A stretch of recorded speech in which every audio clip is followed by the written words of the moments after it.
கேட்க வேண்டாமா? இந்த ஒவ்வொரு குடும்பமும் இந்த நாட்டிலே சாராயத்தால் தன்னுடைய குடும்பத்தில் ஒரு இழப்பாவது இல்லாமல் இருந்திருக்கார். அப்பேற்பட்ட ஒரு சீரழிவை கொண்டு வந்த சாராய கடையை நடத்தியவர் அவரை இந்த நாட்டிலே பெரும் தலைவராக அவருடைய மகன் 2 முறை மேயராக தேர்ந்தெடுக்கப்பட்டார்.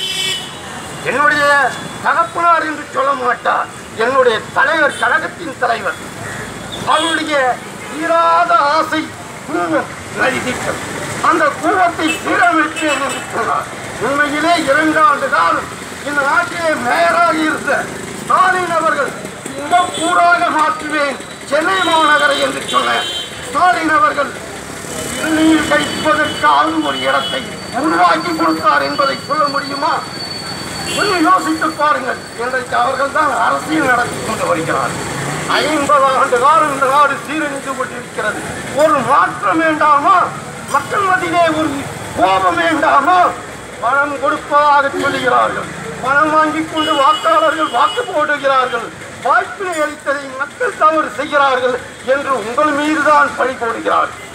உங்களுக்கு உணர்ச்சி வேண்டாமா? கோபம் வேண்டாமா? ஏமாற்றப்பட்டு விட்டோம் என்ற ஒரு எண்ணம் வேண்டாமா? ஒரு மாற்றம் கொடுங்கள். தெருவிலே வந்து போராடுங்கள். இந்த நாட்டிலே இருக்கக்கூடிய சாராய கடைகளை அடித்து நுழைத்துங்கள். வேறு வழியில் ஒவ்வொரு குடும்பமும் இப்படியே சீரழிவதற்கு வேடிக்கை பார்க்க வேண்டாம்.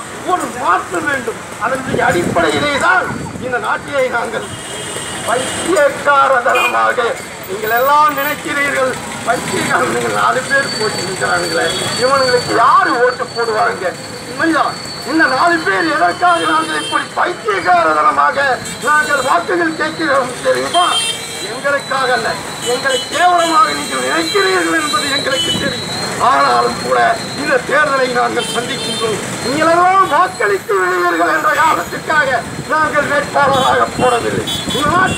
இந்த நாட்டுடைய உண்மையில் 50 ஆண்டு காலம் திமுகவும் அதிமுகவும் சீரழித்ததை எடுத்துச் சொல்வதற்காக ஒரு வாய்ப்பாக இந்த தேர்தலை நாங்கள் சந்தித்துக் கொண்டிருக்கிறோம்.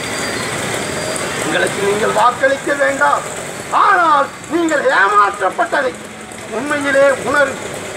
ஒரு ஆட்சியாளன் லாட்டரி சூதாட்டத்தை கொண்டு வருவானால் அண்ணாதுரை கொண்டு வந்தார். அவருடைய ஆட்சியை தொடர்ந்து நடத்துவோம் என்று சொல்லி கருணாநிதி ஆட்சிக்கு வந்தார். நாட்டில் சாராய கடையை கொண்டு வந்தார். யோசித்து பாருங்கள். கேவலமாக இவர்களுக்கெல்லாம் வேலை வெற்றி இல்லையா? இவனுங்களெல்லாம் வேலை வெட்டி இல்லையா? இவனுங்களை எல்லாம் தேர்தலிலே யார் விட்டு சொன்னது? யார் இவர்களுக்கு வாக்களிப்பார்கள் என்றது என்னெல்லாம் கேவலமாக நினைக்கிறது. ஒவ்வொரு தேர்தலிலும் அவமானப்படுவதற்கு, அசிங்கப்படுவதற்கு, கேவலப்படுவதற்கு தேர்தலிலே நிற்கிறோம். ஏன் தெரியுமா? இந்த நாட்டில் ஒருவனாவது இந்த நாட்டுடைய அயோக்கிய தனத்தை, ஊழலை, கமிஷனை, லஞ்சத்தை எடுத்து சொல்லுகின்ற ஆற்றல் மிக்கவனாக ஒருவன் சாலையே நின்று கட்ட வேண்டும். அதற்கான ஒரு வாய்ப்பாக இந்த தேர்தலை பயன்படுத்துகின்றோம். உங்களது குடும்பத்திலே உங்களது கணவன் எத்தனை பேர் குடித்துவிட்டு செத்திருக்கிறார்? வீட்டிலே சுமங்கலியாக வாழ வேண்டிய சகோதரி தாலியை இழந்துவிட்டு முதிர்ச்சியாக வாழ்கிறாரே, இதற்கு காரணம் சாராயம் அல்லவா? ஒரு அரசாங்கம் சாராய கடையை திறப்பதுதான் சாதனையா? நான் கேட்கின்ற ஒரே கேள்வி, நாட்டில் சாராய கடை இல்லை என்று சொன்னால், வருமான ஆட்சியை நடத்த முடியாது என்று சொன்னால் அந்த ஆட்சி தேவையில்லை. இந்த சாராய கடையின் மூலமாக வருகின்ற வருமானத்தால் தான் ஒரு ஆட்சி நடத்த வேண்டும் என்று சொன்னால் அந்த ஆட்சி தேவையே இல்லை. எங்களுக்கு நீங்கள் ஆண்டுதான் ஆக வேண்டிய அவசியம் இல்லை. நீங்கள் பள்ளிகளை கட்டவில்லை, மருத்துவமனைகளை கட்டவில்லை, அதையெல்லாம் தனியார் மயம் என்று தனியார்களை கொள்ளையடிக்க வைத்து விட்டீர்கள். இதற்கு மேலே எதற்கடா நீங்கள் ஆட்சி? நீங்கள் எதற்கடா மந்திரிகளாக இருக்கிறீர்கள்? உங்களை சட்டமன்ற உறுப்பினர்களாக நாங்கள் தேர்ந்தெடுத்தது எங்களது சாவுக்காகவா? எங்களது குடும்பத்திலே சாவு விழுவதற்காக? கொஞ்சம் சிந்தித்து பாருங்கள். நண்பர்களே, உங்கள் மத்தியிலே ஒரு வேட்பாளராக நிற்கிறார். இவர் யார் தெரியுமா? தியாகி ஜெபமணியுடைய மகன். பெருந்தலைவர் காமராஜர் கட்சியிலே ஈடுபாடோடு ஆபர காங்கிரஸிலே காலங்காலமாக இருந்தது. காவல்துறையிலே உயர் அதிகாரியாக இருந்தவர். அவர் தன்னுடைய உயரதிகாரி பொறுப்பை ராஜினாமா செய்துவிட்டு திமுகவும் அதிமுகவும் செய்கின்ற ஊழலை கண்டி உங்கள் முன்னால் வந்து நிற்கிறார். அவருக்காக நாங்கள் வாக்குகிறோம். உங்களது விருப்பம் அவர் பச்சை மிளகாய் சின்னத்திலே நிற்கிறார். வாக்களிப்பதோ வாக்களிக்காமல் விட்டுவிடுவதோ அது உங்களது விருப்பம். எங்களுடைய கருத்துக்களை இந்த வாய்ப்பினை பயன்படுத்தி எடுத்துச் சொல்லியிருக்கின்றோம்.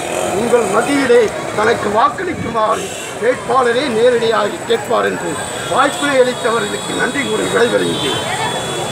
இவ்வளவு நேரம் வீராவேசமாக பேசியவர் சைதை கிருஷ்ணமூர்த்தி, பெருந்தலைவர் காமராஜரின் உண்மை தொண்டர்.